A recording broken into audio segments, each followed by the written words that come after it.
So now to one or two questions about your the politics of the situation. First of all, you've been the vice chair of the Democratic Party.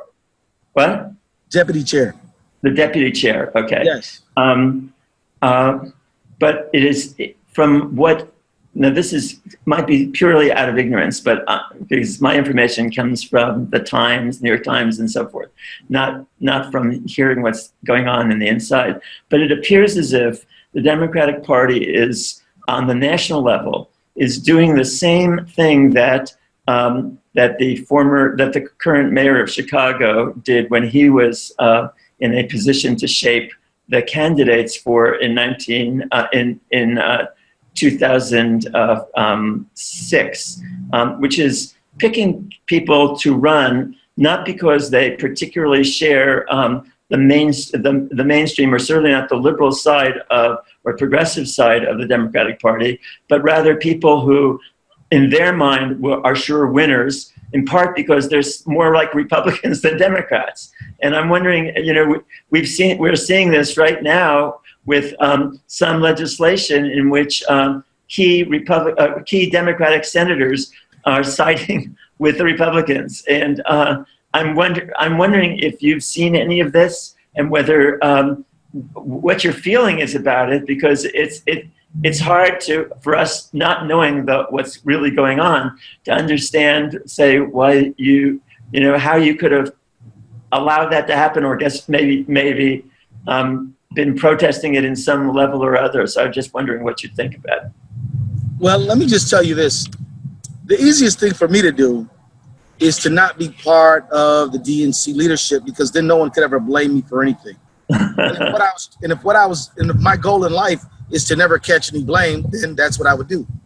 But sometimes in order to try to fix a situation, you have to get into that situation.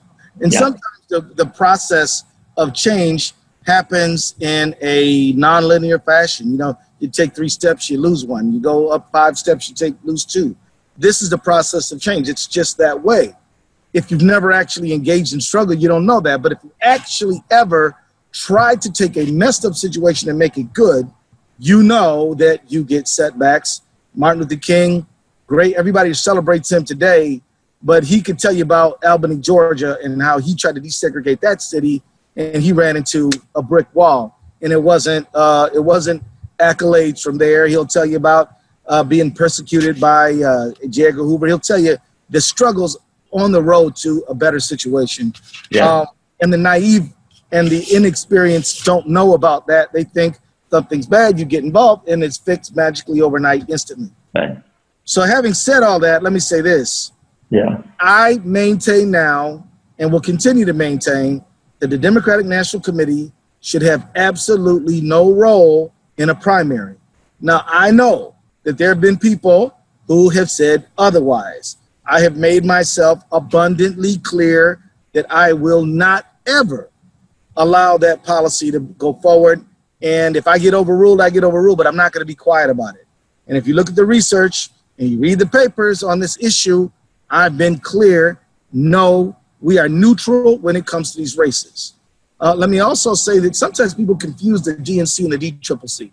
The DCCC got in deep with certain candidates.